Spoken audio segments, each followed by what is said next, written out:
Cet homme est responsable pour ce qui est possiblement le moment le plus épique dans l'histoire du skateboard. Bienvenue sur WatchMojo.com et aujourd'hui nous en apprenons davantage sur la vie et la carrière de Tony Hawk. Né le 12 mai 1968 à San Diego, Californie, Anthony Frank Hawk était un enfant doué et agité. À l'âge de 9 ans, il a reçu sa première planche à roulettes et celle-ci a aidé le jeune Hawk à se débarrasser de son énergie excessive. Après avoir gagné de nombreuses compétitions en Californie, il est devenu un professionnel de ce sport à l'âge de 14 ans. Il a pris peu de temps pour laisser sa marque sur le sport. 2 ans plus tard, il était déjà considéré comme le meilleur dans l'industrie. Il a passé le reste des années 1980 sur sa planche autour du monde pour de multiples compétitions et démonstrations. Il a aussi débuté une carrière de cinéma. Il a été engagé comme cascadeur pour Police Academy 4, Citizens on Patrol. Cependant, il a été congédié parce qu'il ne ressemblait pas assez à l'acteur qu'il doublait, David Spade. On lui a aussi offert le rôle d'un skater dans Gleaming the Cube. Cependant, en 1991, la popularité du skateboard était en déclin et Hawk a passé les prochaines années en difficulté financière. Malgré l'incertitude face au futur de son sport, Hawk a décidé de lancer sa propre compagnie appelée Birdhouse Projects en 1992.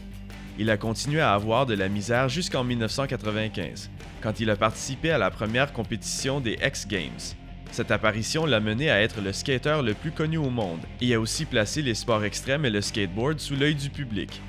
Birdhouse a eu du succès aussi, et ses victoires ont poussé le skateur à créer une compagnie de vêtements de skateboard pour enfants appelée Hawk Clothing. Cependant, c'est en 1999 que Tony Hawk a réellement changé le visage du skateboard.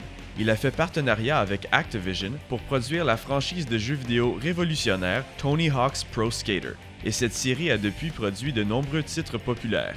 Hawk est même un personnage dans plusieurs des jeux. 1999 est aussi l'année pendant laquelle il a réussi un des trucs les plus difficiles du skateboard, un tour qu'il tentait de perfectionner depuis 10 ans.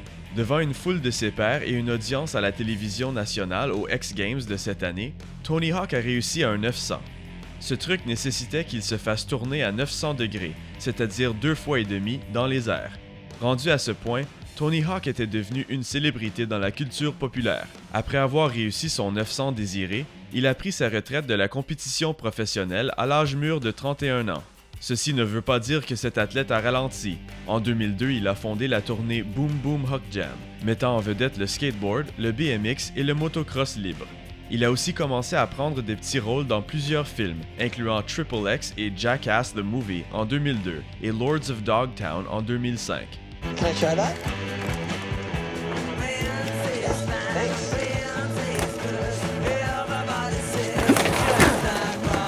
Un nombre de livres ont suivi, incluant son autobiographie, qui a été un best-seller du New York Times, Hawk, Occupation Skateboarder, ainsi que How Did I Get Here? The Ascent of an Unlikely CEO. Hawk a utilisé sa reconnaissance et sa fortune pour aider à construire plusieurs parcs de skateboard dans des milieux défavorisés à travers les États-Unis, avec l'aide de sa Tony Hawk Foundation. Il a aussi aidé à accroître la popularité du sport avec plusieurs vidéos explicatives. Hawk a été décrit comme étant motivé, persistant et original, et ses traits sont très visibles dans ses habiletés sur une planche. Étant un des athlètes les plus reconnaissables en Amérique, on comprend bien pourquoi il est connu pour être le légendaire Tony Hawk. Are you skateboarding legend Tony Hawk? That's what my business cards say. Oh wait, that's my old phone number.